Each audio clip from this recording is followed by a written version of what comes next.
afternoon, everyone. Thank you for being here. New faces, so are you guys. Thank you for being at the museum. I'm Deyanira Ramirez, Executive Director, and we're presenting very nice exhibits, and the artists are here to give a talk regarding their experiences painting, and they're explaining some of the pieces, talking about the background, and I don't know, let us know about the arts and the culture and how they got inspired to bring this type of exhibits. When I have one here with Mr. Gabriel Trevino, or to Mars, and immediately after, when I move to the other gallery with Mr. Jerry Liles, he's here. Thank you, Jerry. And we'll also have a special guest, Gabi Rico. She's gonna be here shortly. She's gonna just introduce us to the other exhibit that we have celebrating Dia de los Muertos, and she's just collaborate with the museum and with some of our permanent collection pieces, and we have different things to present. So I'm glad you're here. It's not my turn to talk. I will appreciate your time, but let me introduce Gabriel Trevino.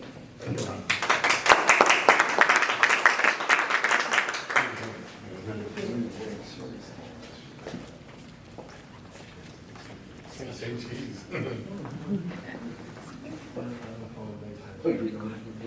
Well, you know what? It's kind of funny, but once I got started talking, I now feel it's harder to restart. Pick up where you left off. And I did just bring some notes. I brought my computer, but I usually just do things from the scratch. I mean, you know, if I start thinking about the way that I did this show is sometimes, I mean, well, we'll get there. We'll get there because it's kind of hard. What I wanted to say first, I've been painting for 25 years. I've been producing work since 1998. 1998 is when I did my official first art show at the Richardson Art Gallery in UT. Back then it was called UTB, of course. So I started school with Carlos Gomez back in around 1995, 1996 was when I started taking some courses. But what I wanted to say is that, yes, I've been painting for 25 years, and I wanted to personally thank everybody that has helped me throughout the way. Because if there was zero patronage to being an artist, I wouldn't have gotten here. Because it's so expensive to be an artist, especially in an economy like ours. 30 years ago, 35 years, 40 years ago, if you weren't a professional in Brownsville, having money left overs to buy canvas, to buy paint, it's unheard of. I mean, you really had to get a job. If you and there wasn't a lot of jobs out there. So, think about Brownsville 35, 40 years ago. It was very, very small. There's a lot of roads that weren't here. We didn't have Paredes, or we didn't have Boca Chica. We were talking about a whole different, even South Padre Island was a lot smaller. So all these things, all these components that made it even harder to become an artist. This museum wasn't here. This museum, you guys know this is Linear Park, South Pacific Linear Park, because we used to have trains coming in and out. This was a hub for trains, and this was lined up with warehouse, and the trains would run through here, and they would offload into the warehouse and distribute whatever that they were bringing. And so, as a kid, when I moved into the neighborhood, right here into the Buena Vida neighborhood, I would come in and go to Cummings Elementary. Cummings is across the street. So I still remember running as a kid right here around this area, and the train being right here. And sometimes at 3 o'clock, God knows why they would be passing the train right after kids got out of school. So there was a bunch of kids huddled up in the area and just waiting for the train to pass. Some of us crazy kids like myself would take it upon ourselves, "Yeah, I'm gonna cross this," and I would literally jump a moving train just to go over. And it's insane to think that, because a lot of kids would do that. And to make matters worse, the kids that went this way versus the kids that went that way would get into rock fights. I don't know if you know this, but in the tracks, they always lay down a bunch of rocks. So for whatever reason, grab rocks. So you were here crossing the trains, you're trying to jump it to get home because you're hungry, because it's 3 o'clock, 4 o'clock. And your friends on the other side are throwing rocks at you. You can imagine this area full of crazy kids like that. I mean, but that's what that was, this area. I mean, I would have never imagined this place with an art museum. Across the street, Mike's Corner, there was a little gasoline station there, and I would buy gums and go to school and stuff like that. But little fast forward a little bit. I personally, this museum, just to give you a little history, I noticed, somewhere in the paper, I noticed that there was an international art show. You know, the International Art Show for the BMFA that was being held back in the National Guard, where this old museum was at, where this started. And that got my attention. And I remember asking the college people, "Hey, are you guys gonna exhibit at the International? What's that?" So there was, even back then, there was a little disconnection between the college crowd versus the museum crowd. Because you would just hear these things that, "No, you know what, I don't want to exhibit there because all they do paint there is a bunch of birds and stuff like that." What's wrong? Personally, what's wrong with a bunch of birds? I mean, literally, there's nothing wrong with a bunch of landscapes. There's nothing wrong with landscapes. Nothing wrong with portraits. Portraits are great.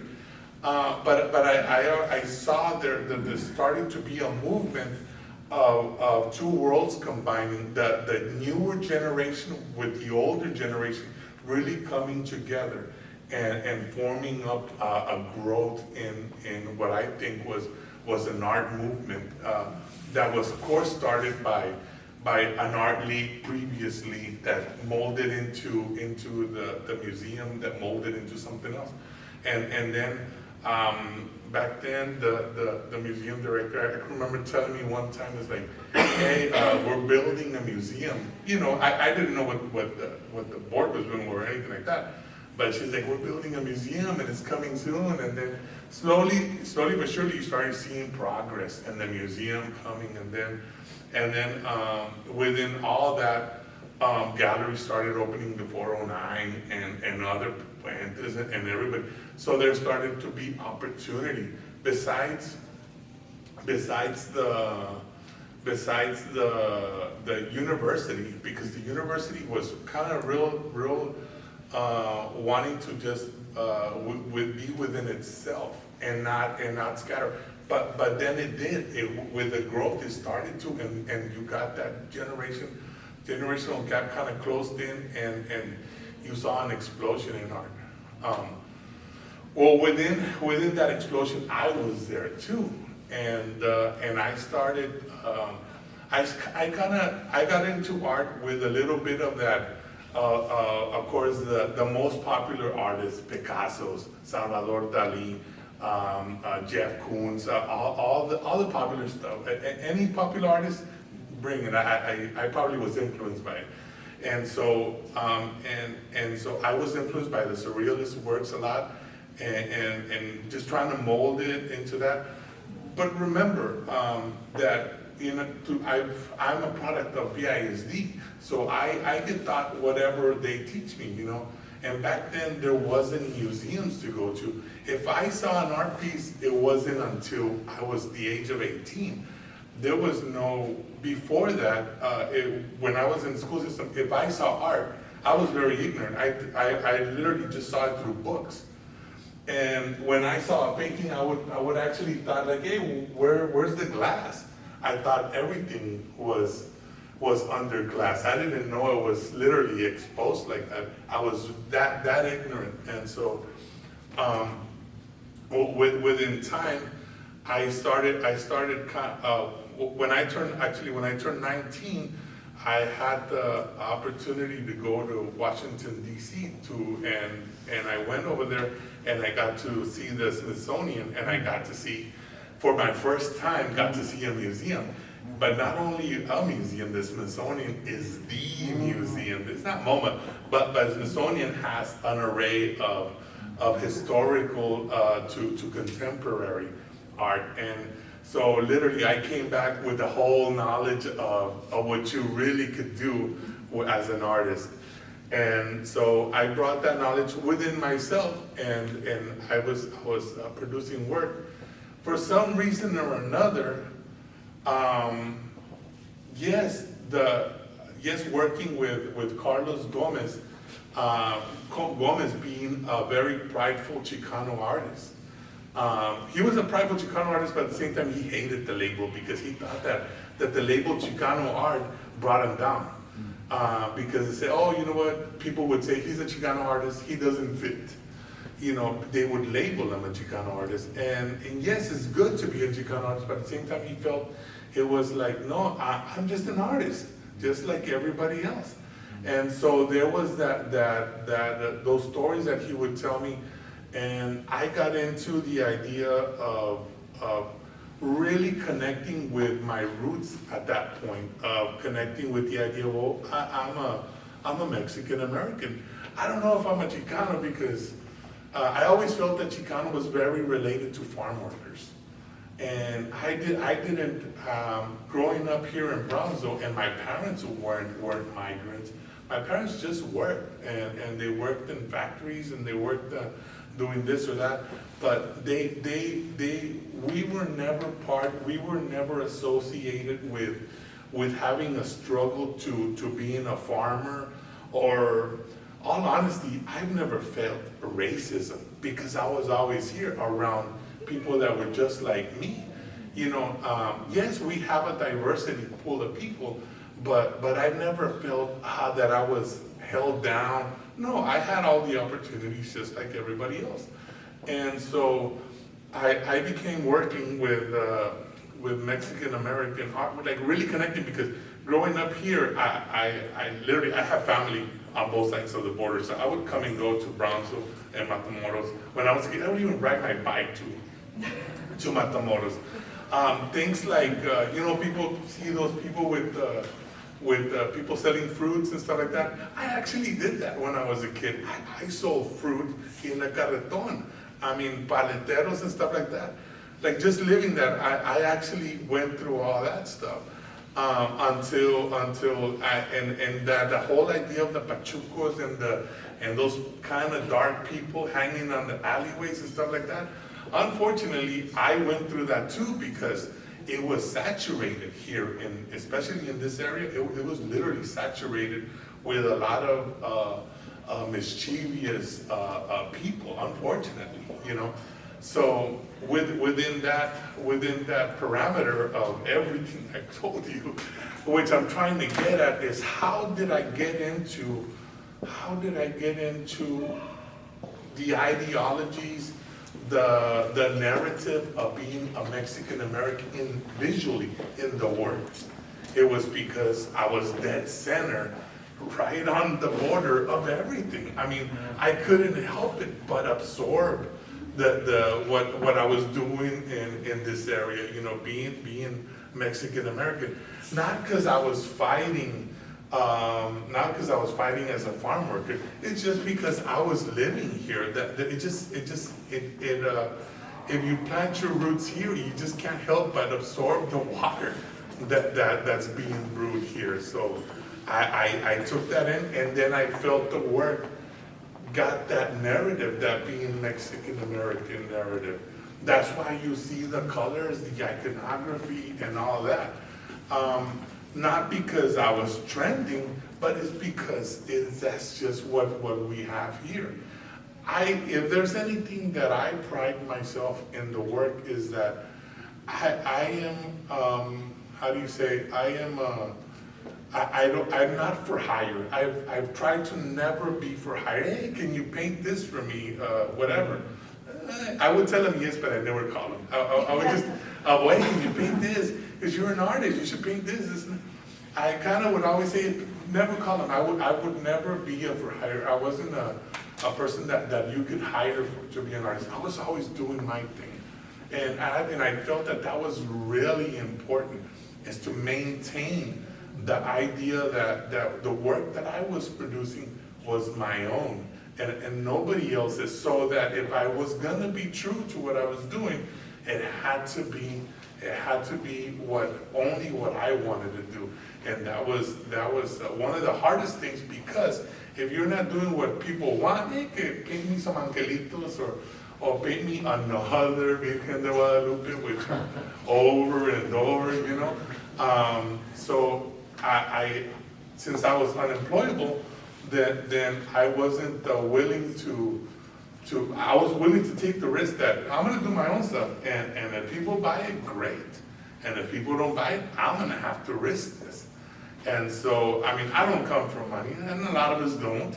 And so to be an artist and push for your own ideas is hard, but that's the only reason why I will pride myself. I am an artist because I'm unemployable. I'm technical, and I will only do what I want to do. And that's the way I run, right? But luckily, and that's why I said thank you to everyone within the 25 years that has been a patron of my work, because they saw the work as being true and real, because I was not just, oh, I'm gonna copy this, I'm gonna copy that. No, it was just growing like a natural tree. And so I really thank them for believing in me, in a sense, or believing in the work, or understanding the work and accepting the work, that it got to the point where you know what, because of those people that would buy work, I was able, you know, I can never say that, one time or twice, it paid the mortgage, but other than that, it literally just bought more materials to make more. And I was always trying to find art, I was trying to always find materials to keep costs low, to make a painting that looked like it took $500, but sell it at 100. You know what I mean? So hey, you know what? Go to the pulga, find something used, prime it, and paint over it. And, you know, and that way you bring costs all the way down to $5. And now if you sold it for 100, you just made a $95 profit. You know, and then with that mentality, I just kept at it. And yes, you would buy new. Sometimes you would buy used, but that didn't matter. What mattered was that your production was good, and that you felt you had direction for everything that you were doing. So that's it. Where am I at? Okay. Well, I don't know if I've never had a statement. I kind of argued with Gomez for that, because I always felt like if you had a statement, you were gonna tie yourself down to that, and if anything, I always wanted my art to be free, so that I wasn't. That's why I say I'm unemployable, because I never wanted to be tied down to any sort of. I didn't want anybody to label me, or didn't want to be, oh, that's your style and stuff like that.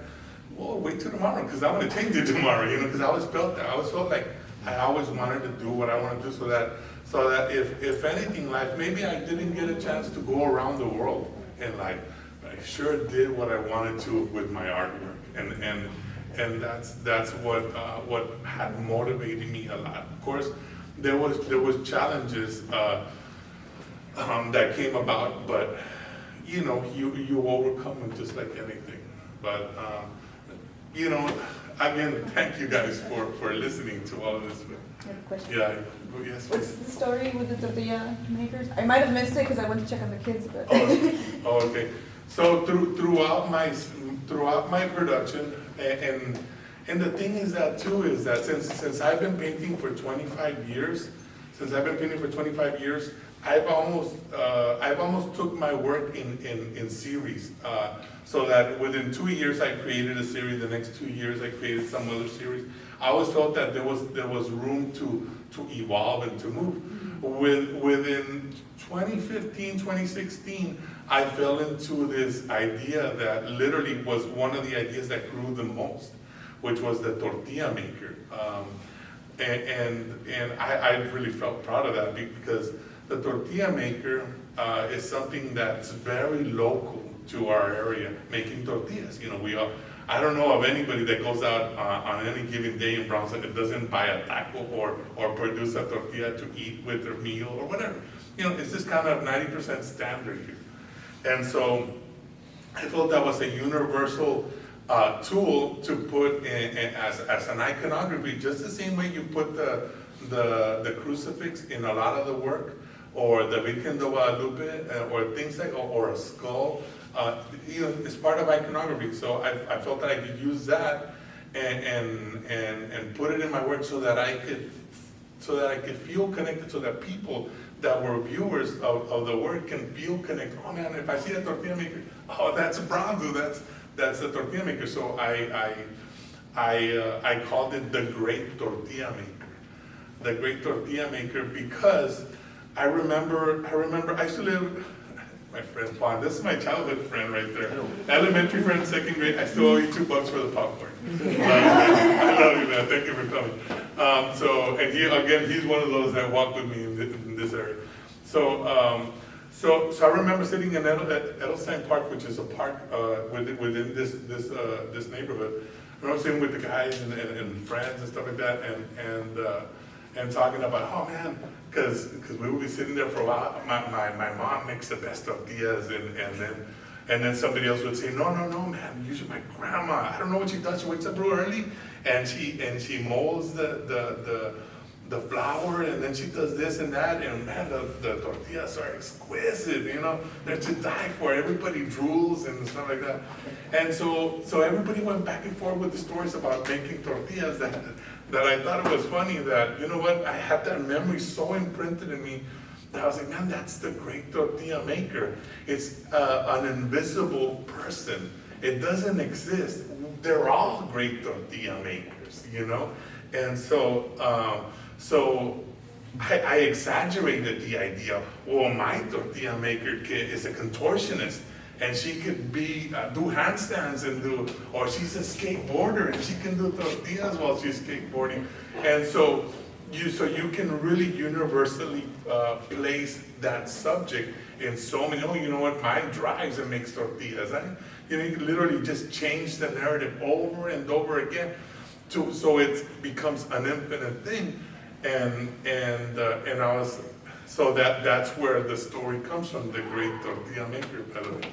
If that answers. Well, I would like to, lo voy a decir en español. ¿Te acuerdas que cuando inauguraste la exposición me estabas diciendo tu concepto? Me encantaría que lo expresaras a todos, de por qué no es abstracto realmente, que es una desaparición de la cultura. Ese concepto tuyo me encantó, de esta nueva exposición. Pues se me hizo tan interesante. No sé si quieras compartirlo con Claro que sí. And so going forward, and I'll end with this because she's right. The reason we're here is for the border to Mars.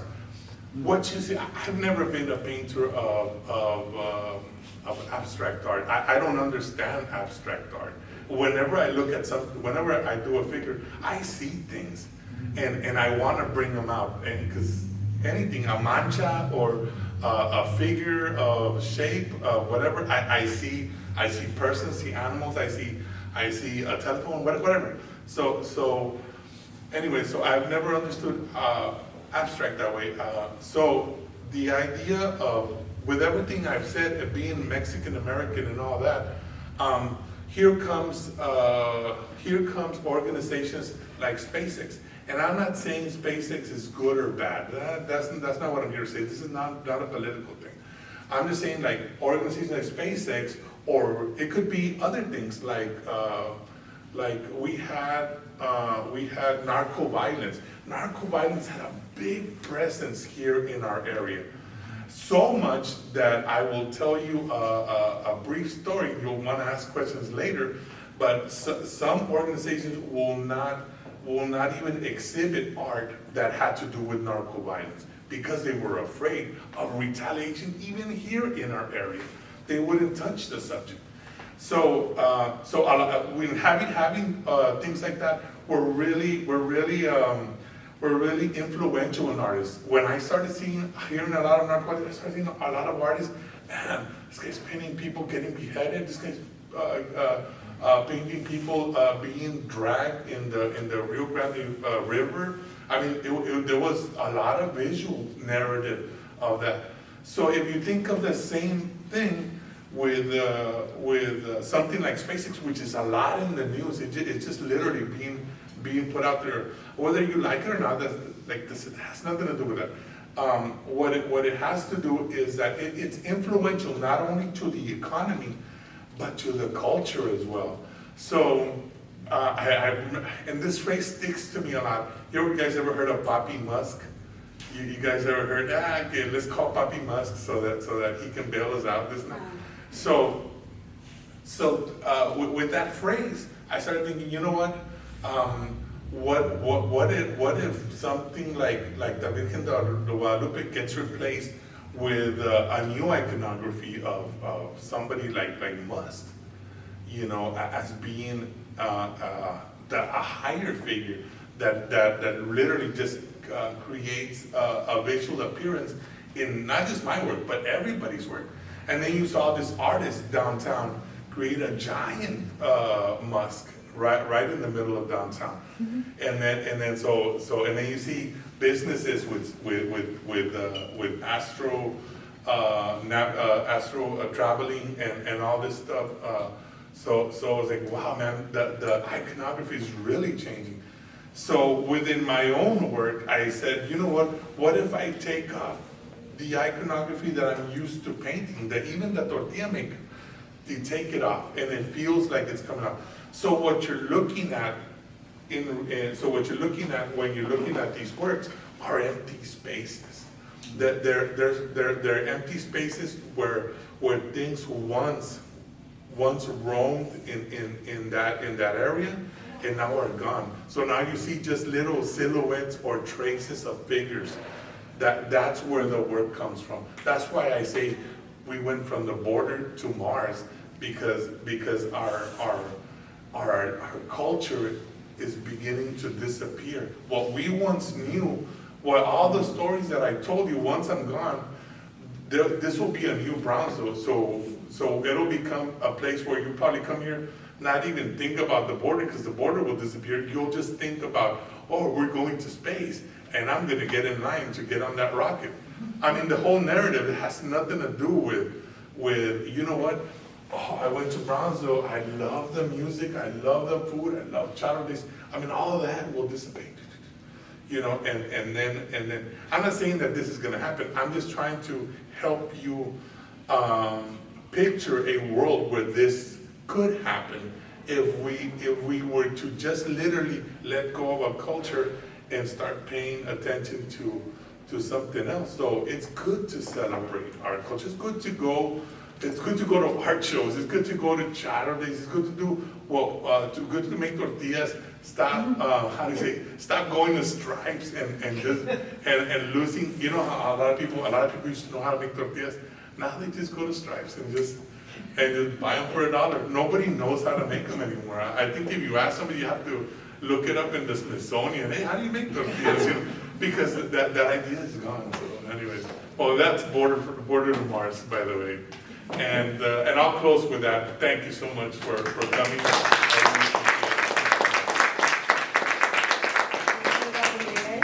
Thank you so much. Question for Gabriel so far?